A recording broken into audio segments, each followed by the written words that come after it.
Assalamualaikum warahmatullahi wabarakatuh. Selamat datang kembali di Raffinland Channel. Udah akhir bulan aja nih, gimana kabar kantong ya? Apakah masih aman atau jangan-jangan udah pada habis nih? Apalagi bagi pelajar yang indekos atau santri yang lagi mondok, akhir bulan bisa jadi momok tersendiri. Pada video kali ini aku mau bikin budget atas request dari adik Vina Salsabila Putri. Requestnya minta dibikinin budget 300.000 per bulan untuk anak santri yang tinggal di pesantren. Santri memang tergolong pelajar yang mandiri dikarenakan jauh dari orang tua dan rumah.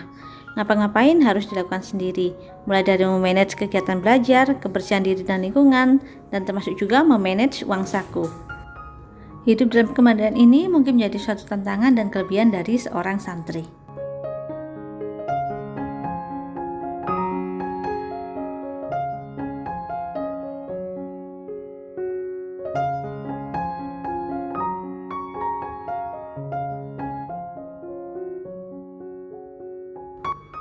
Di sini aku mau coba bantu bikinin budgetnya. Dengan info yang didapat adalah budget 300.000 per bulan untuk santri yang tinggal di pondok, di mana uang 300.000 tersebut tidak termasuk untuk kebutuhan makan 3 kali sehari.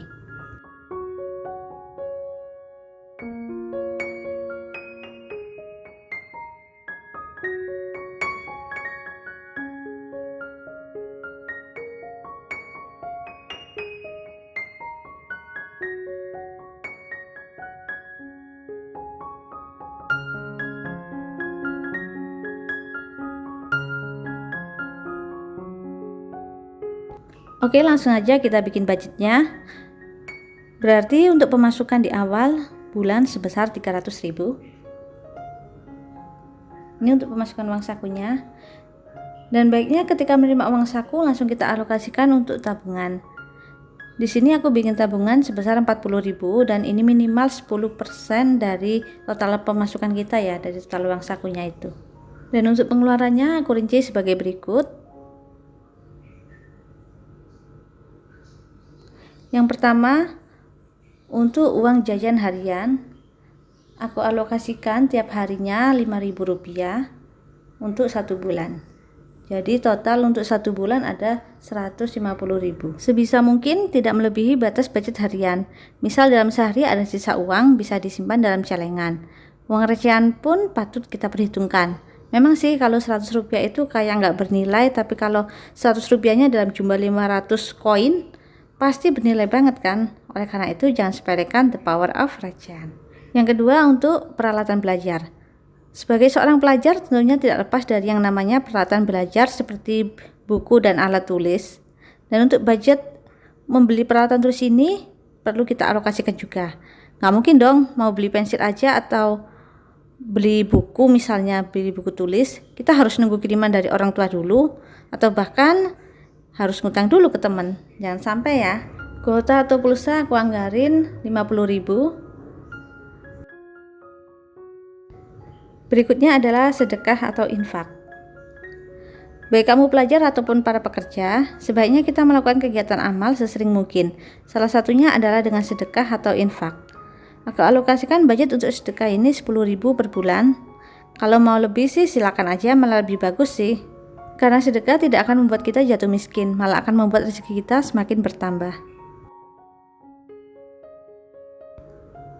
Dan yang terakhir adalah dana cadangan. Karena jauh dari orang tua, maka wajib menyiapkan dana cadangan jika sewaktu-waktu ada kebutuhan mendesak atau mendadak. Atau jika budget kita tiba-tiba membengkak karena suatu hal, misalnya sakit, kita harus beli obat kan. Dengan adanya dana cadangan ini akan sangat-sangat membantu kita. Jadi dari uang saku sebesar 300.000 itu kita bisa alokasikan untuk tabungan 40.000, kebutuhan untuk pengeluaran sebulan 240.000 dan untuk dana cadangan 20.000. Budget di atas aku bikin dengan asumsi tidak termasuk kebutuhan makan sehari-hari yang 3 kali sehari itu, karena untuk makan udah disediain dari dapur pondok. Dan untuk peralatan mandi dan kebersihan udah dibawain dari rumah. Kalau misal belum, berarti budget untuk dana cadangan bisa kita gunakan untuk beli perlengkapan kebersihan ini.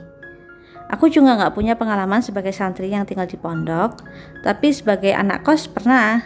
Mungkin sedikit banyak ada beberapa persamaan lah ya. Sekian budget with me untuk anak santri. Semoga bermanfaat dan bisa memberikan gambaran tentang mengatur keuangan dan cara-cara berhemat. Mohon maaf apabila ada bagian tidak sesuai dengan apa yang dimaksud oleh adik Vina, dan semoga berkenan ya.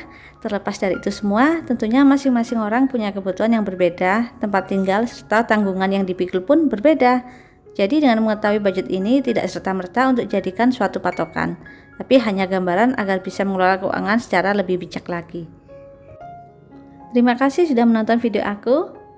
Sampai jumpa di video selanjutnya. See you.